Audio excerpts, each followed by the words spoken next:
by using curiosity to build connection, what we do is we become more interested than interesting. And when we do that, what we find is we find people are actually pretty cool underneath the surface. Now, we all have our issues, we all have our challenges, we all have our demons. But if I ask you really good questions and I listen, what does that make you feel about me? Hello, and welcome to the PSI Podcast, a podcast for you to explore where a life lived with purpose meets transformation.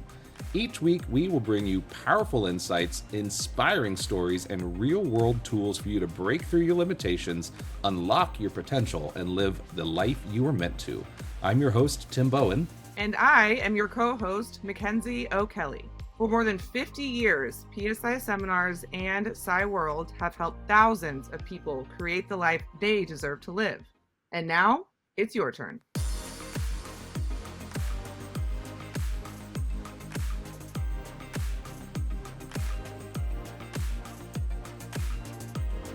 All right, well, welcome back to the PSI Seminars podcast. I'm Tim, joined by Mackenzie. We're your co-hosts on the PSI podcast, joined by our guest speaker, Mr. Carson Johns. If you haven't listened to episodes 1 and 2 of this series on Mastering Magnetism, be sure to just pause now.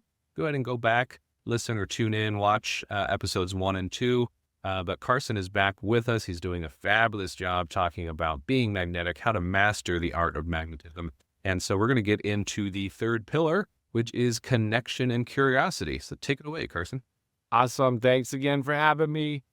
So one of the pillars that we talk about when we talk about building and increasing your magnetism, your attractiveness, your ability to draw people in, is this idea of connection and using curiosity to build that connection. So, Gary Perez, one of my all-time faves, the great Gary Perez, used to say, whatever you do, whoever they are, find a way to fall in love with them. Right? When we're talking about staffers, clients, customers, the kids at camp, all of the things, because when you fall in love with somebody, and I don't mean it in a romantic way, but fall in love with something. Maybe it's just, Mackenzie's cool ass glasses. Maybe it's something about how they laugh or how they talk. People in general can be challenging, frustrating, annoying, et cetera, et cetera. People's behavior can be challenging, annoying, frustrating, et cetera. But if I can fall in love with somebody or something, then some of that behavioral stuff kind of goes away. Your patience goes up. Your willingness to understand goes up. And so by building connection, by using curiosity to build connection, what we do is we become more interested than interesting. And when we do that, what we find is we find people are actually pretty cool underneath the surface. Now, we all have our issues, we all have our challenges, we all have our demons and all that stuff. But if I ask you really good questions and I listen and I show that I care, that I have empathy and I'm really trying to understand, what does that make you feel about me? About you, that you're connected, that you care, you want my best experience possible. And then for me, like, I would feel seen. Like, if I feel seen, then I'm like, what? Yes.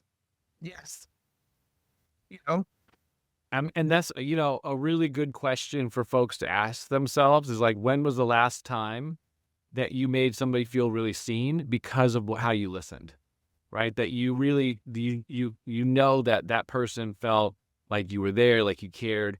And even the idea of when was the last time you truly felt empathy?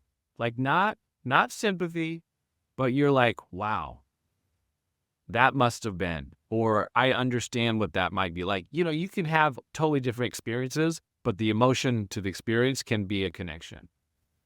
And I'm glad you're talking about the emotional connection, because it's so much more than just the words. Like, we can read between the lines, and our mirror neurons are always kind of firing. We'll hear all the time in conversation with somebody who's not really being with us and preparing for their response. And the first thing out of their mouth is, I hear you. And then the but comes, right? Or the and comes.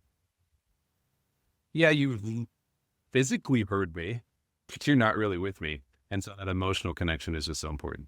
I think it reminds me of, we say in this realm of, no one cares how much you know until they know how much you care. So like, I don't care where you've been, what you've done, who you know, what you're saying in front of the room until I know that you care. And like, what I think is so great about like our facilitators is when they're able to, someone's in front of the room and sharing for 10 minutes and they're able to tell them what they said verbatim. And it's like, or they say something on Friday and then on Sunday they go, hang on, didn't you mention that you have 4 kids, work here, and want this in your life? And they go, like, that is a level of care and connection that is phenomenal. It is 100%. And I think one of the couple things that I'll mention here is this idea of listening and really listening. We talk about in the basic is like the 3 levels of listening. That third level of listening, which is be here now, right? Ask why, all those different questions. It takes effort. The caring and connection and building a curiosity and listening and asking good questions, it takes effort.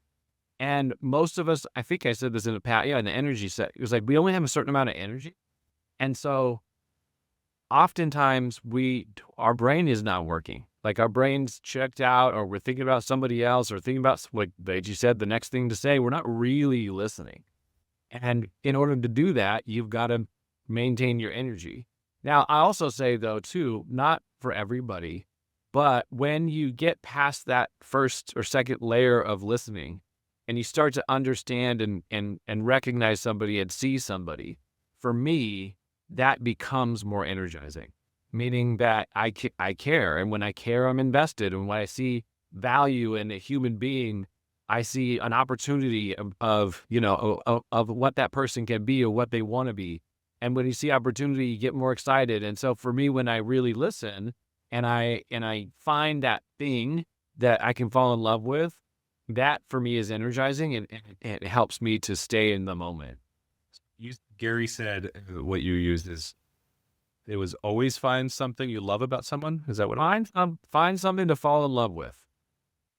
And I think he was talking about, you both know, I think he was talking about it in terms of when we used to do Camp Choice, right? And so for those of you listening, we had a program we ran called Camp Choice, where we took underserved, underprivileged kids up to our ranch in Clear Lake and did a week long of, self-esteem, confidence, mindset, belief systems. And it was training. It was camp, but it was also training. And I will say that, some of the behavior of the kids wasn't very lovable.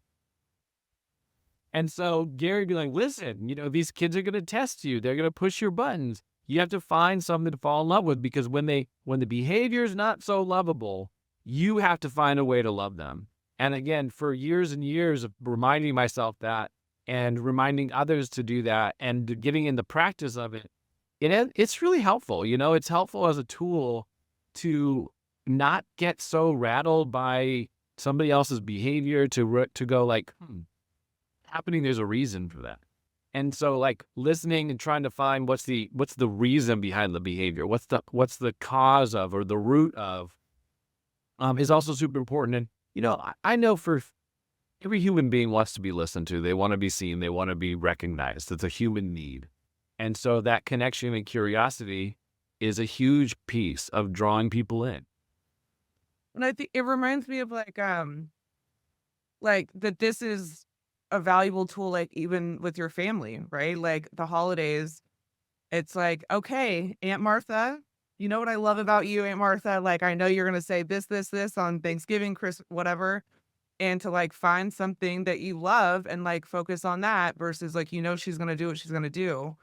But to find what you love about her, fall in love with her in that way, I think that's incredibly helpful. And I think that's so beautiful about this community of seminars graduates too. Like, we come from all walks of life, from so many different backgrounds and belief systems and political leanings, and like everything, right? Like the huge melting pot. And yet if we're all coming from that place of finding something that we can fall in love with, or practicing love and acceptance, and like recognizing we are all here to grow, we're all here to support one another, like we don't get caught in all of the divisiveness unless we choose to. I think that it's maybe one of the tools that can help human beings in general come together and find mutual understanding and mutual support. And I'll say this too, is that one of the ways that you can do that tactically is just by thinking about how do I ask better questions. Most of us don't ask very good questions, or we're not thoughtful about the questions that we're asking. And so I always support people by giving them sort of question prompts. Like, start the question with, what's important to you about whatever? Or what was it like for you to? Or how did you find this or that? Or how did you get to? So open-ended, higher value questions. We were talking earlier about just like, if you know my facts and figures. Oh, I grew up in California. I'm in San Diego. Then moved to LA, and I worked for ESPN, and I worked for. Those are facts and figures. But what happens for people generally is they go, "Oh, I know what that means. I know what that means," or they make up a story about what it means to be in California, or to live here, to do that, to move here, to work for PSI Seminars. They make up a story about that versus be curious about it and go, like most people go, "You grew up in San Diego? That must have been awesome." And I'm like, well, some of it was. But honestly, a lot of it wasn't, and I don't really love going back there. And if they want to know, here's why, right? And so I think that when we go, well, what was it like for you growing up? Oh, that's a way better question. We both grew up in San Diego, and Mackenzie just up the road in Orange County. So, So you gave a few examples there of some kind of open-ended questions, but can you tell us a little bit more about when we're using open-ended questions, when we're really engaged, when we're really genuinely curious, how does that kind of relate back to magnetism? Is it really just about strengthening that connection? Because it really starts from the beginning, right? You've got to spark a connection first. Maybe I'm answering my own question as I keep talking, but if you want to go more into it. But I think I want to know a little bit more about, like, how do we kind of create that spark of connection, but then what about nurturing connections in the long term? So there's a few things I'll say. One is that if you just meet somebody and you're like, tell me your whole life story, and you just drill into people, that's not going to work.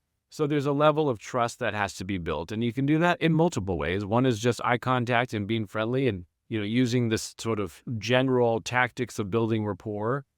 One of which is asking questions and being curious. And as you build the trust and you build the connection, you can feel that in the energy, right? We talked about energy in episode 1. That's when you can start to be like, hey, no, I'm curious. Like, I know what it was like for me to grow up in San Diego, but Tim, I don't know what it was like for you. We have, we're 7-8 years apart. Like, what was that like for you? Now I'm actually really curious. Like, I don't think I've ever asked Tim that. Like, what was his San Diego experience? Wherever it was for everyone to know, we grew up in much different parts of San Diego. Yeah, it's true too. But I mean, that's the thing. It's like, and I think I think at some point asking permission to ask a question is a way to build that trust and to build sort of the connection. Not everybody wants to be grilled and interviewed and pried into. People are private. People have their own stuff and their own walls. Again, I think multiple factors go into being able to ask questions and to be able to build that connection. Part of it is energy. Part of it is that trust and rapport. Part of it is, your ability to listen and to be there and to not be that person that like ask a question, but you're really over here. So it happens really easy with some people, and with other people, it doesn't. And that's an individual basis. Like, right, I can build trust and connection with you, but I've also known you all for 25 years. But another person can come in this room and Tim might really connect and Mac might really connect, but they don't connect with me. And so again, it's just, there's a personality thing that goes there, going back to like the behavioral matrix. A lot of times similarities are easier to connect. Like, oh, that person gets me. So it's a practice and you got to be intentional. So this reminds me of, my dad, Tim O'Kelly, was brought into this work by Ron Newman, and when they would work in the restaurant industry, and my dad would walk into him and go, hey, I got an idea, or blah, blah, blah, and like just start talking. And Ron would go, hang on, I am not available to listen to you right now. I'm not in a space where I can hear you. I need you to come back at this time. And at first he would, and then as he got older and into the work, like he realized like what a gift that was, that like instead of just listening, knowing that they're not hearing anything, And it's kind of an uncomfortable thing to do. I've started implementing that, like when I would work with staff and things like that, and they'd come in and I'm not in a space, just to be honest and go, I'm not available to hear you right now. Can we talk in 5 minutes? And they're like, and then when that 5 minutes is up, that I am fully, unconditionally not distracted with them and present. I know that has helped my experience a lot. It's, so many of the things that we're talking about today and what I talk about in general and the work that I do, it's not like it's rocket science.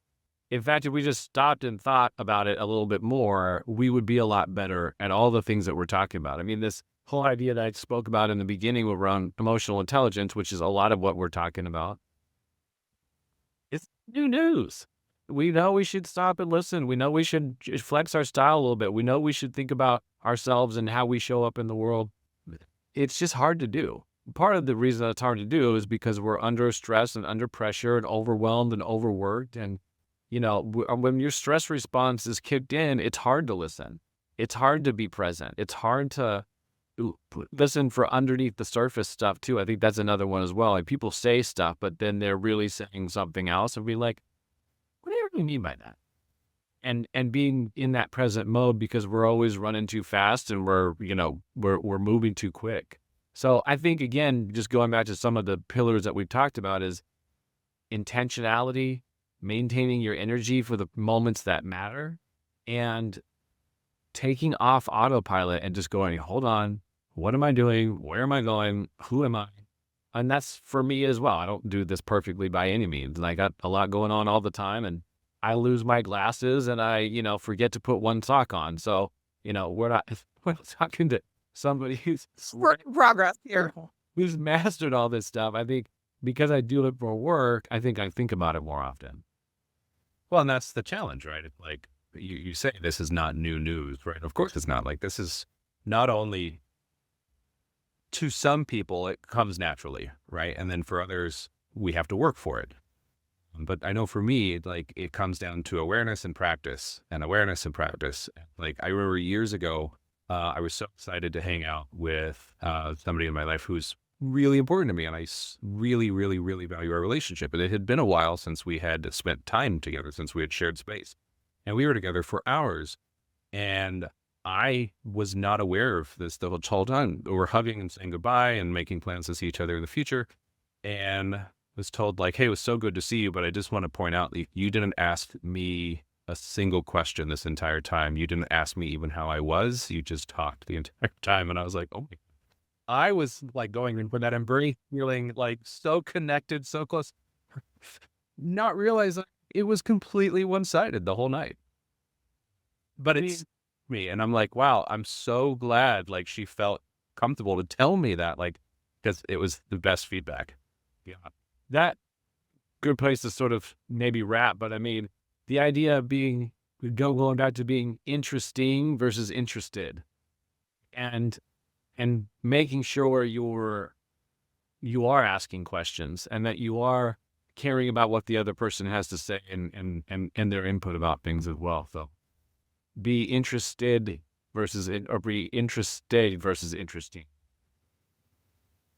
All right. Well, that takes us to the end of Pillar 3 on Mastering Magnetism with the wonderful Carson Johns. So we will see you back for Part 4, Mastering Magnetism, where Carson will be diving into consistency and integrity. See you then. Thank you for joining us today for the PSI Podcast. If today's conversation sparks something for you, don't let it stop here.